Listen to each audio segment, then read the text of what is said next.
Hello friends, অন্তিম পালের ছাদ বাগানে আপনাদের সবাইকে স্বাগত। আর এই যে এখানে যে পেপারটা দিয়ে ঢেকে রেখে গেছিলাম সেই লাউটা চলুন দেখে নিই। আর এই দেখুন লাউটা কিন্তু বাড়তে শুরু করেছে। আর এই যে ঢেকে রাখার কারণে লাউটা নষ্টও হয়নি।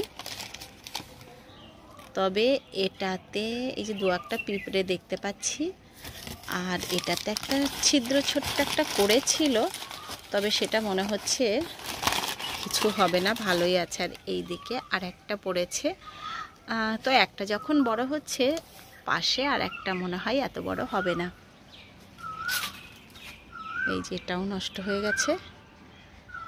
একেবারে ছোট্ট গাছ, এখানে একটা কি দুটোই হবে আশা করছি। আর এই দিকে যে গাছটা ছিল ওই দেখুন, সেই গাছটাও কিন্তু বেশ ভালোই যে চেহারা নিয়ে বাড়তে শুরু করেছে। তবে এদের একদমই খাবার দেওয়া হচ্ছে না।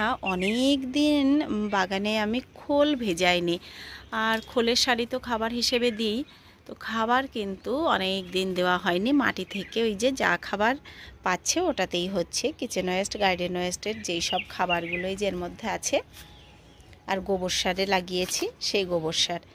আর এই দিকে দেখুন, এতদিনে আবার দেখতে পাচ্ছি শশা গাছটা বেশ ভালো এই যে বাড়তে শুরু করেছে।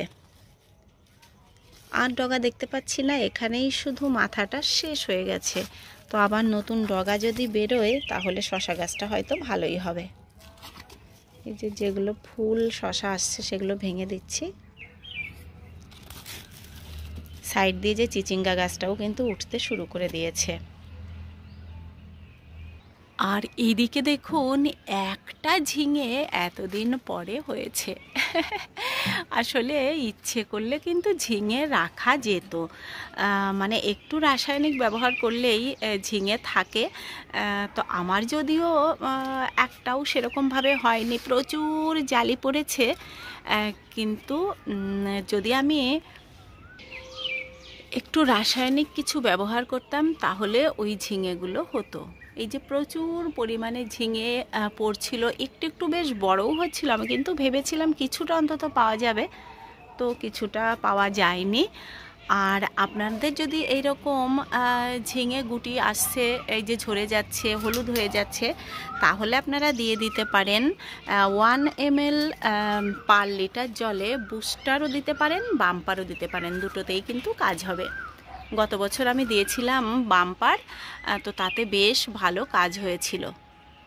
প্রথম দিকে গত বছরও এরকম প্রচুর ঝিঙে পড়ছিল, আর সব এরকম এই যে নষ্ট হয়ে যাচ্ছিল, হলুদ হয়ে যাচ্ছিল।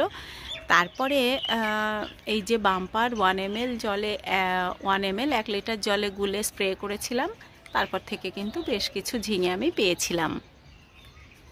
তবে ঝিঙে গাছ আমার আরও অনেকই হয়েছে, তার জন্য আর অতটা রাসায়নিক আমি যাইনি। যদি আবার অন্য গাছ থেকে পাই, তো আপনারা ইচ্ছে করলে রাসায়নিক দিতে পারেন, নাও দিতে পারেন। আর এই দিকে যে এই যে প্রচুর পরিমাণে উচ্ছের গুটি দেখতে পাচ্ছি, কিন্তু এখনও বড় হতে শুরু করেনি। তো উচ্ছে যদি এরকম নষ্ট হয়ে যায় তাহলে উচ্ছে গাছে কিন্তু আমি কোনো একটা ব্যবস্থা অবশ্যই নেব। সেটা যখন দেব বা যদি দিই তাহলে তো অবশ্যই আপনাদের সাথে শেয়ার করব।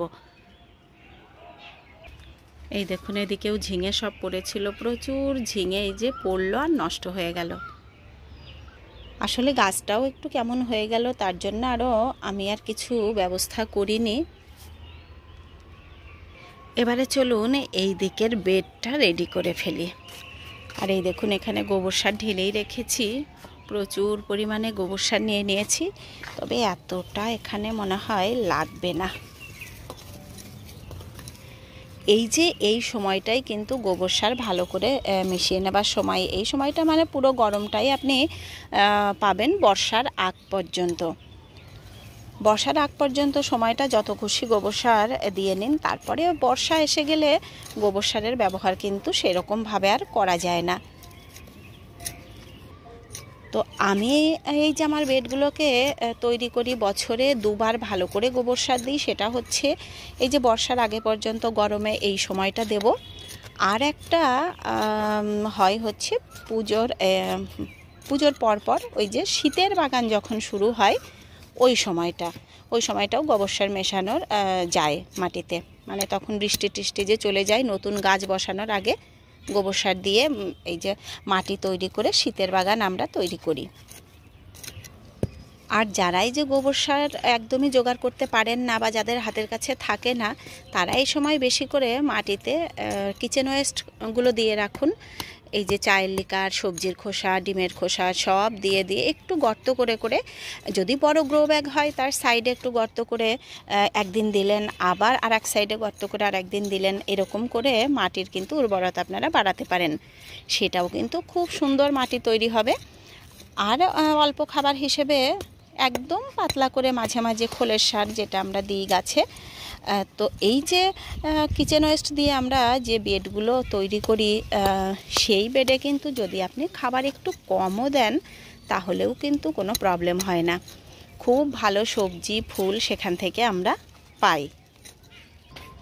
তো এই দেখুন বীজ বপনের মতো আপাতত কিন্তু এই বেডটা সুন্দর রেডি হয়ে গেল।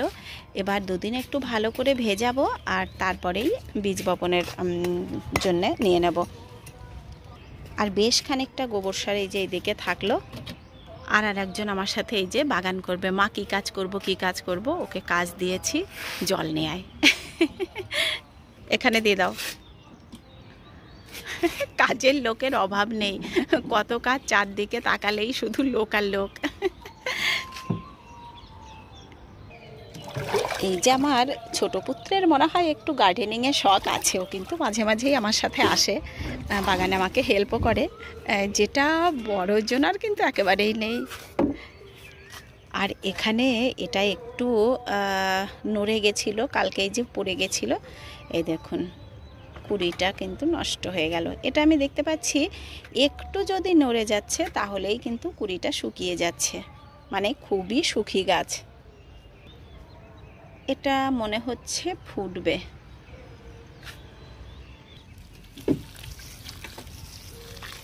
একদম ভালো করে দুদিন ভিজিয়ে দেওয়ার পরে মাটিটা কিন্তু খুব সুন্দর রেডি হয়ে যাবে। আবার একটু করে খুঁড়েও দিতে হবে। অনেকটাই হয়ে যেত, এই যে এদিকটাও করে ফেলতে পারতাম, কিন্তু এখানে এই যে গাঁদা গাছটার জন্যে করা গেল না। তো গাঁদা গাছটা এবার একটা জায়গায় রিপোর্ট করে তারপর এখানটা খুঁড়ব। আর এই যে এখন যা রোদ আসছে তাতে গাঁদা গাছটা এখানে নষ্ট হয়ে যাবে, একটু যদি ছায়াতে রেখে দিই তাহলে কিন্তু ভালো থাকবে।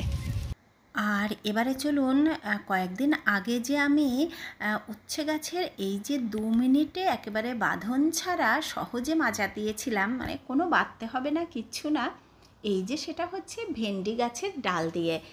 ভেন্ডি গাছের গত বছরের যে ভেন্ডি গাছগুলো ছিল সেইগুলো দিয়ে দিলাম, আপনাদের দেখিয়েছিলাম। চারদিকে একটু ডালপালাও বেরিয়ে রয়েছে, তো তার গ্যাপে গ্যাপে দেখুন এক একটা করে ছোট্ট ছোট্ট ডাল দিয়ে দিয়েছিলাম। আর কি সুন্দর মাচার কাজ হচ্ছে। এই যে সবাই এরা ধরে নেবে, এরপরে কিন্তু বাঁধার কোনো দরকারই নেই, খুব সুন্দরভাবে বাড়ছে। আর এই যে চলে এলাম রাত্রির বেলায়। আর রাত্রির বেলার গার্ডেনটা তো দেখানোর সুযোগ একটু কমই পাই আমরা, মানে এই সময়টা তো আর ভিডিও নেওয়া হয় না যেহেতু এখন আগের দিনে যে করছি, তাই আজকে এত ভালো লাগছে এখানে দাঁড়িয়ে, ভাবলাম একটু ক্লিপিংস আপনাদের সাথে শেয়ার করি। আর রাতের গার্ডেন কিন্তু সব সময় দেখতে ভীষণ ভালো লাগে। ওই যে ফুলের ওপরে যে লাইটগুলো পড়ে শুধু মনে হয় ফুলটাই দেখা যায়, আর নিচের যে অল্প টুকিটাকি নোংরা যাই থাকুক সেগুলো তো চোখে পড়ে না। আর এই যে দেখতে পাচ্ছেন সুন্দর জবাটা, এটা আর কালকে থাকবেও না, কারণ এখন জবা দেখছি ফুটছে, যদি দুপুরের দিকেও ফোটে তাহলেও দেখছি পরের দিন এই যে বন্ধ হয়ে যাচ্ছে।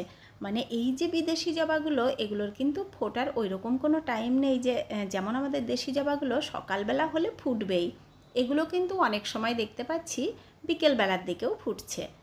আর ওই যে হলিহকটা রেখেছিলাম, ওই দেখুন কি সুন্দর রয়েছে।